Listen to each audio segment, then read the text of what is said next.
Success संगम में आपका स्वागत है। मैं यहाँ पे करवाता हूँ परीक्षा मंथन करंट अफेयर्स लक्ष्य 1 संपूर्ण 2021 से लेकर के जनवरी 2022 तक का करंट अफेयर्स का समावेश इस परीक्षा मंथन मैगजीन में है।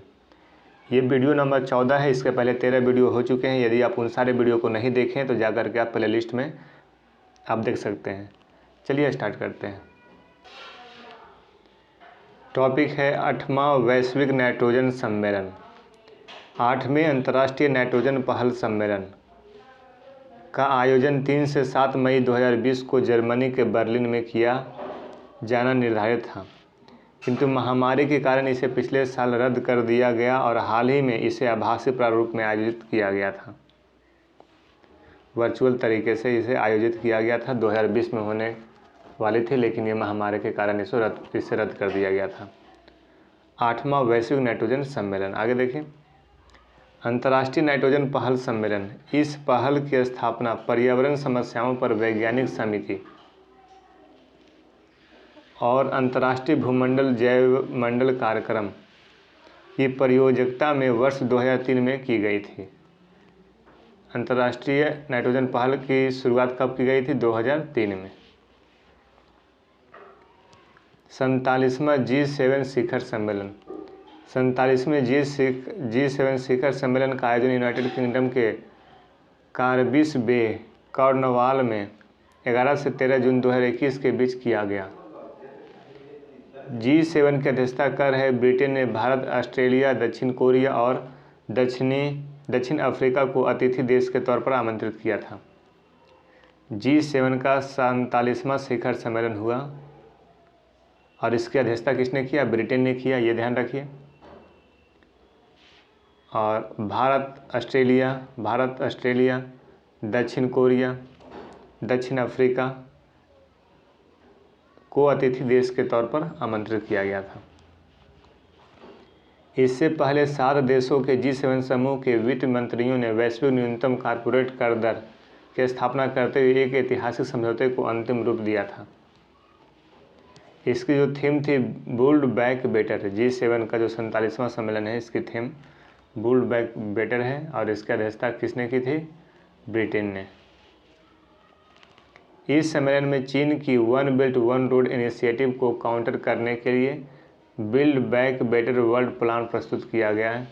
इस पहल के माध्यम से सामूहिक रूप से निम्न एवं मध्यम आय वाले देशों, एशिया तथा अफ्रीका हेतु बुनियादी ढांचे से संबंधित निवेश को प्रेरित करेगा।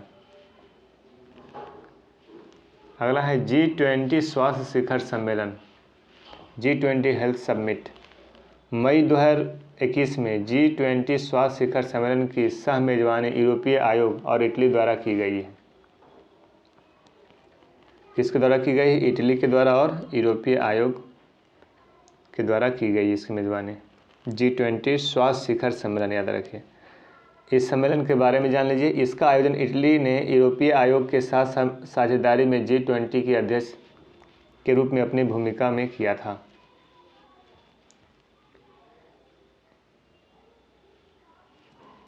यह तीसरे सतत विकास लक्ष्य SDG में चुनौतियों का समाधान करने के लिए हितधारकों को सशक्त और सक्षम बनाने का प्रयास करता है। रोम घोषणा, इसे ग्लोबल हेल्थ समिट 2021 में अपनाया गया था। यह 16 परस्पर सहमत सिद्धांतों से बना है। इन सिद्धांतों का उद्देश्य भविष्य के स्वास्थ्य संकटों को टालने और एक सुरक्षित, निष्पक्ष और अधिक न्यायसंगत और टिकाऊ दुनिया बनाने के लिए संयुक्त कार्रवाई का मार्गदर्शन करना।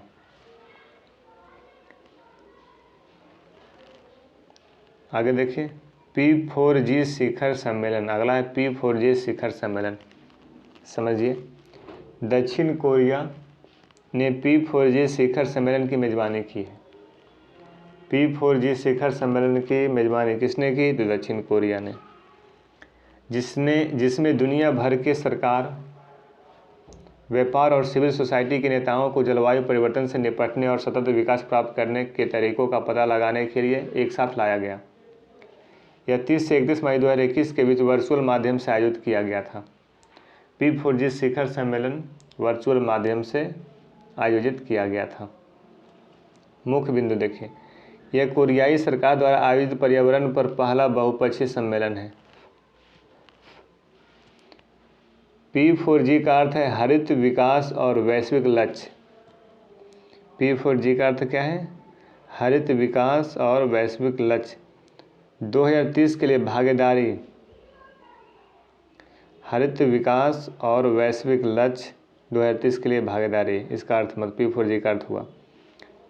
Partitioning for green growth and the global goals 2030।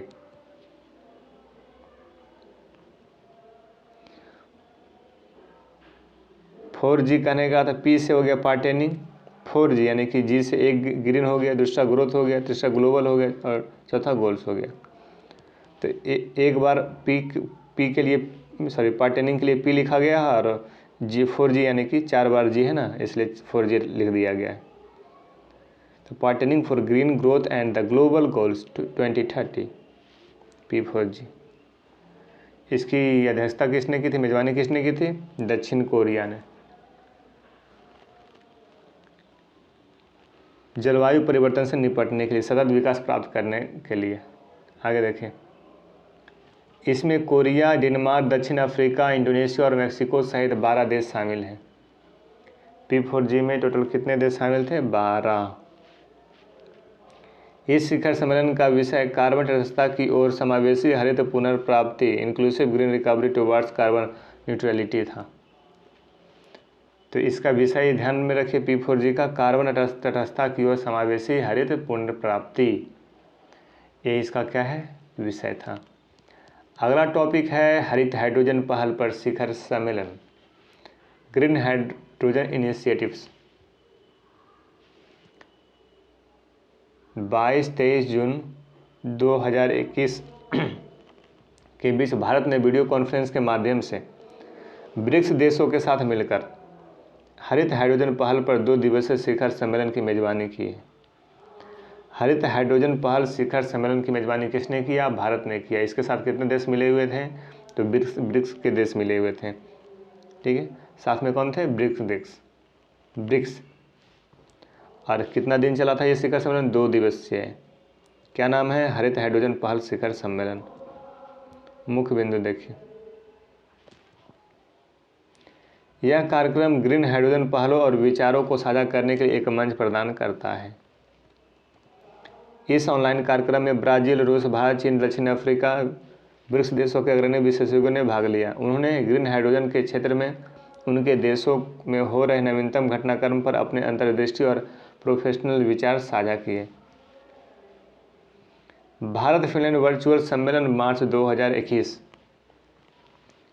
दोनों देशों और बहुलवाद, कानून आधारित अंतर्राष्ट्रीय व्यवस्था, सतत विकास, व्यापार, नवोन्मेष, शिक्षा, कृत्रिम बुद्धिमत्ता, 5G, 6G एवं क्वांटम कंप्यूटिंग जैसे क्षेत्रों में संबंधों के और विस्तार की इच्छा जताई गई। अगला देखिए, रेस टू जीरो अभियान।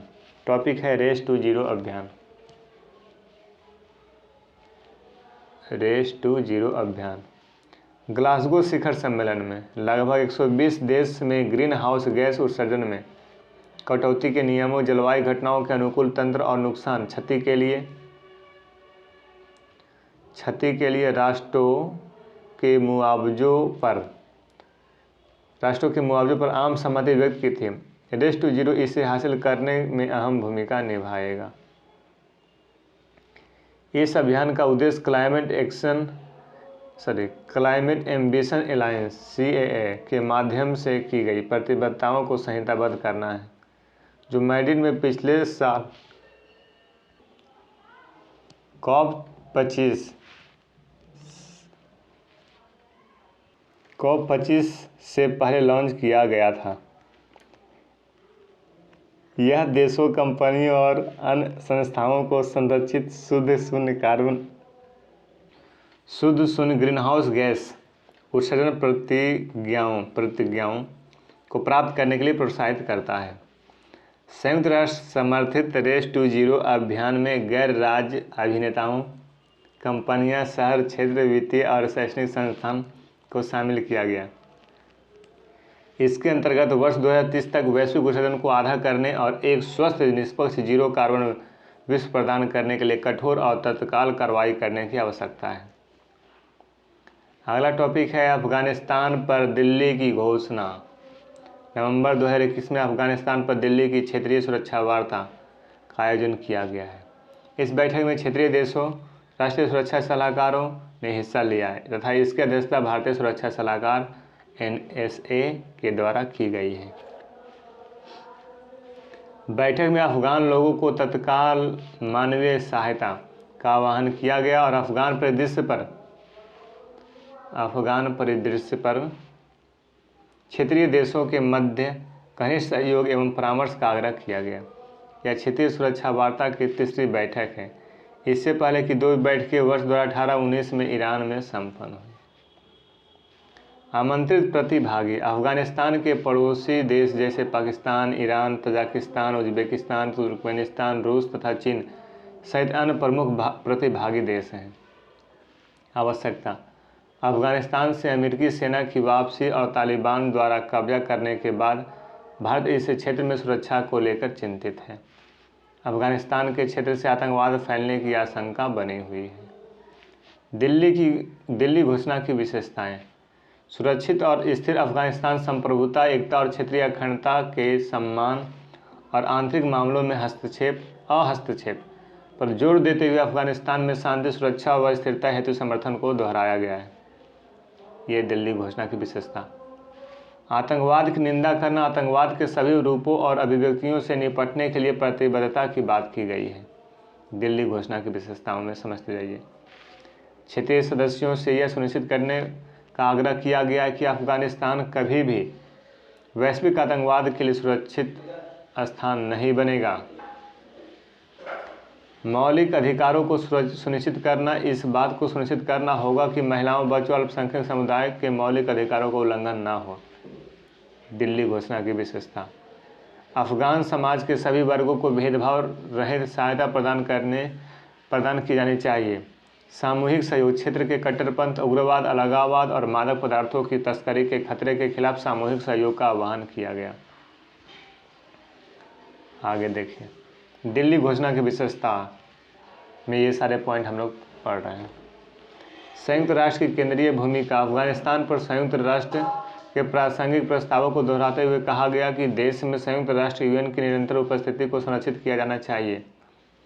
हाल ही में संयुक्त राष्ट्र का संकल्प 2593 अफगानिस्तान में आतंकवाद का मुकाबला करने के महत्व को दोहराता है। 2593 अफगानिस्तान में आतंकवाद के मुकाबला करने के महत्व को दोहराता है, जिसमें वे व्यक्ति और संस्था शामिल हैं जिन्हें संकल्प 1267 के अनुसार नामित किया गया है। आगे देखिए, अगला टॉपिक है समुद्री सुरक्षा और संयुक्त राष्ट्र संघ, मैरीटाइम सिक्योरिटी एंड UN। देखिए, वीडियो को यदि आप एक बार देखते हैं तो कोई विशेष फायदा नहीं, कम से कम वीडियो को 2 बार, 3 बार, 4 बार देखिए। परीक्षा मंथन मैगजीन को खुद भी पढ़िए, ठीक है। तो कम से कम 3 से 4 बार तो इस वीडियो को देखिए। स्पीड में भी करके देख सकते हैं, 1.5, 1.75, आप अपने अनुसार। अगस्त 2021 में प्रधानमंत्री नरेंद्र मोदी ने समुद्री सुरक्षा बढ़ाने और इस क्षेत्र में अंतर्राष्ट्रीय सहयोग की आवश्यकता पर बल दिया। संयुक्त राष्ट्र सुरक्षा परिषद की उच्च स्तरीय खुली परिचर्चा की अध्यक्षता करते हुए प्रधानमंत्री ने समुद्री सुरक्षा और विवादों के शांतिपूर्ण समाधान समेत 5 सिद्धांत पेश किए। इस सिद्धांतों के आधार पर समुद्री सुरक्षा सहयोग के लिए वैश्विक प्रारूप तैयार किया जा सकता है। गौरतलब है कि प्रधानमंत्री ने वीडियो कॉन्फ्रेंस के जरिए समुद्री सुरक्षा को बढ़ावा, अंतर्राष्ट्रीय सहयोग की आवश्यकता पर खुली चर्चा की है। अध्यक्षता के दौरान आतंकवाद और समुद्री अपराध के लिए समुद्री मार्ग का दुरुपयोग किए जाने की ओर ध्यान दिलाते हुए चिंता जताई। उन्होंने जोर दिया कि महासागर दुनिया की साझा विरासत है और समुद्री मार्ग अंतर्राष्ट्रीय व्यापार की जीवन रेखा है।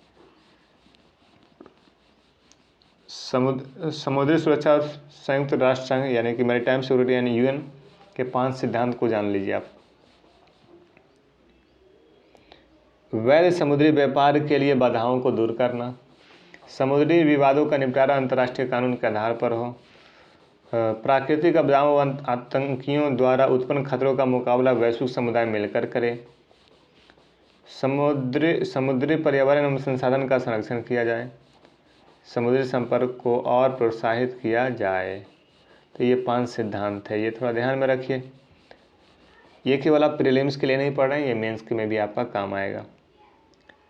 पिछले जो एक साल 2021 संपूर्ण 2021 से लेकर के 2022 जनवरी तक जो भी करंट अफेयर्स हुए हैं, जो महत्वपूर्ण टॉपिक है, उन सारे का समावेश है। तो ये आपको बहुत तरीके से फ़ायदा करेगा, प्रीलिम्स में भी और मेंस में भी।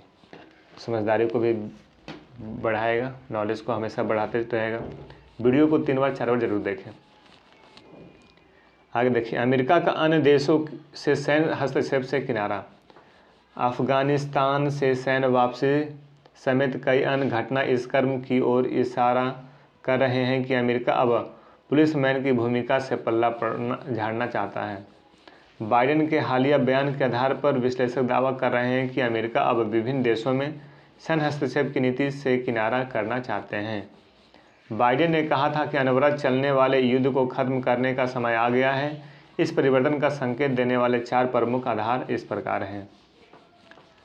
आगे देखिए, सऊदी अरब 4 प्रमुख जो आधार है कौन कौन सा है देख लीजिए। सऊदी अरब में तैनात मिसाइल डिफेंस सिस्टम हटाया। सऊदी अरब में यमन के हूती विद्रोहियों की ओर से हमला जारी है, लेकिन अमेरिका ने मिसाइल डिफेंस प्रणाली और पैट्रियट बैटरी को सऊदी अरब से हटा लिया।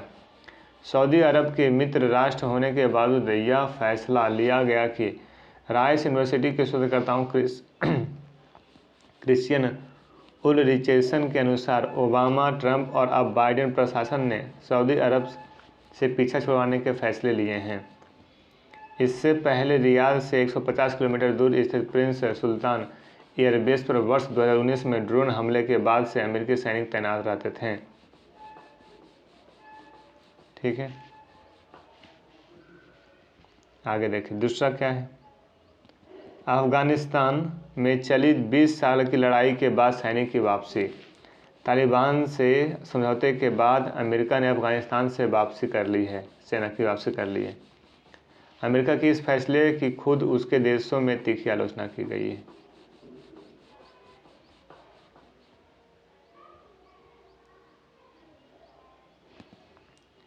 वर्ष 2021 में 9/11 हमले की 20वीं बरसी पर एक तरफ अमेरिका के शोक मनाया जा रहा था, तो तालिबान अपने नए झंडे का काबुल में ध्वजारोहण कर रहा था। लेकिन अमेरिका तमाम आलोचनाओं और साख पर आती आंच के बावजूद फैसले पर डटा रहा। अफगानिस्तान में 1000 अरब डॉलर से अधिक रकम बहाने के बाद अमेरिका ने आखिरकार साफ कर दिया कि वह अपने सैनिकों को मरने के लिए नहीं छोड़ सकता। अफगान सेना को अपनी लड़ाई खुद लड़नी होगी। ये बयान नीति परिवर्तन की ओर से स्पष्ट इशारा करते हैं। अगला है देखिए, इराक से 18 साल बाद सैन्य वापसी। सऊदी अरब, अफगानिस्तान और इराक से वापसी ले लिया। इराक में सद्दाम हुसैन का अंत करने के लिए वर्ष 2003 में अमेरिकी सेना ने सैन्य अभियान शुरू किया था सद्दाम हुसैन का अंत करने के लिए, लेकिन 18 साल बाद इसने अपना बोरिया बिस्तर समेटना पड़ा। अमेरिका ने ऐलान किया कि उसके बचे हुए करीब 2500 सैनिक भी इस साल के अंत तक वापस आ जाएंगे। वर्ष 2008 में इराक में अमेरिका के सर्वाधिक सैनिक 1.57 लाख सैनिक हुआ करते थे। इराक में 1.5 लाख से ऊपर सैनिक हुआ करते थे। चौथा जो महत्वपूर्ण है यहाँ पे, राष्ट्रपति बाइडेन ने फौज वापसी को सही ठहराया। अमेरिकी राष्ट्रपति बाइडेन अफगानिस्तान से अमेरिकी को फौज को वापस बुलाकर फैसले को तार्किक और उचित मानते हैं। उनके मुताबिक अफगानिस्तान के बारे में फैसला केवल अफगानिस्तान तक ही सीमित नहीं। इसी आधार पर विश्लेषक दावा कर रहे हैं कि अमेरिका की रुचि वैश्विक पुलिसमैन की भूमिका निभाने में अब नहीं रही है। अगला है, ईरान की फरजाद बी गैस फील्ड।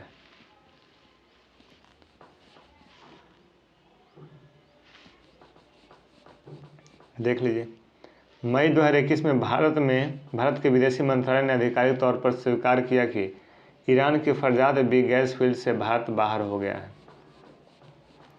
तो ईरान की जो फरजाद बी गैस फील्ड है उससे भारत जो है बाहर हो गया है, अब शामिल नहीं है। वर्ष 2022 में इस क्षेत्र की खोज के लिए ONGC, Indian oil corporation, oil India के भारतीय संघ द्वारा एक अनुबंध पर हस्ताक्षर किए गए थे। ONGC को अगस्त 2008 में यहाँ पर गैस भंडार मिला था। गैस क्षेत्र की खोज के आधार पर इस क्षेत्र की व्यावसायिकता की घोषणा के पश्चात वर्ष 2009 में इसका अनुबंध समाप्त हो गया। भारतीय तेल संघ के क्षेत्र के विकास के लिए अनुबंध को सुरक्षित करने की कोशिश कर रहा था और लगभग 75% सौदे को मई 2018 तक अंतिम रूप दे दिया गया। परंतु मई 2018 में संयुक्त राज्य अमेरिका के परमाणु समझौते से हटने और ईरान के खिलाफ अमेरिकी प्रतिबंधों की बहाली के बाद संघ और राष्ट्रीय ईरानी कंपनी के बीच वार्ता टूट गई। जनवरी 2020 में भारत की यह जानकारी दी गई कि निकट भविष्य में ईरान स्वयं इस क्षेत्र का विकास करेगा। भविष्य के कुछ चरणों में भारत के उचित रूप में से शामिल करना चाहेगा। इस कदम के पीछे के क्या कारण है? चीन का ईरान में बढ़ता प्रभुत्व, ईरानी सरकार द्वारा नीति परिवर्तन, ईरान पर अमेरिकी प्रतिबंध। भारत के लिए चिंता का क्या क्या है देख लीजिए। यह ईरान के साथ भारत के ऊर्जा संबंधों के लिए एक झटका है, क्योंकि ओएनजीसी विदेशी लिमिटेड ने इस क्षेत्र की खोज की थी और यह चल रहे सहयोग का हिस्सा रहा है। ओएनजीसी ने इस परियोजना में लगभग 100 मिलियन अमेरिकी डॉलर का निवेश किया था। Farzad B gas field Bharat Iran संबंधों में सुधार कर सकता था, क्योंकि अमेरिकी प्रतिबंधों के कारण ईरान से कच्चे तेल का आयात प्रभावित है। भारत के लिए ईरान के साथ संबंध बनाए रखना पश्चिमी एशिया में भारत की संतुलन नीति के लिए महत्वपूर्ण है। ईरान और चीन ने अगले 10 साल में द्विपक्षीय व्यापार को 10 गुना बढ़ाकर 600 अरब डॉलर करने का लक्ष्य रखा है। चीन की ईरान में उपस्थिति से भारतीय निवेश के लिए संकट पैदा हो गया है। उल्लेखनीय है कि ईरान ने इससे पहले चाबहार रेलवे लिंक परियोजना के लिए भारत के 2 अरब डॉलर के प्रस्ताव को खारिज कर दिया था। तो ये सारे थे भारत के लिए चिंता के विषय। अगला टॉपिक है वैश्विक जनसंख्या स्थिति रिपोर्ट 2021। इस वीडियो में इतना ही, मिलते हैं अगले वीडियो में। तब तक वीडियो को 2 बार 3 बार 4 बार 5 बार जितना बार देखना है देखते रहिए। PDF इत्यादि मटेरियल के लिए आप हमारे इसी डिस्क्रिप्शन में मैं टेलीग्राम दे दिया हूँ, टेलीग्राम लिंक दे दिया हूँ, वहाँ जाकर आप ज्वाइन कीजिए। Okay bye, thank you. मिलते हैं अगले वीडियो में। Okay bye.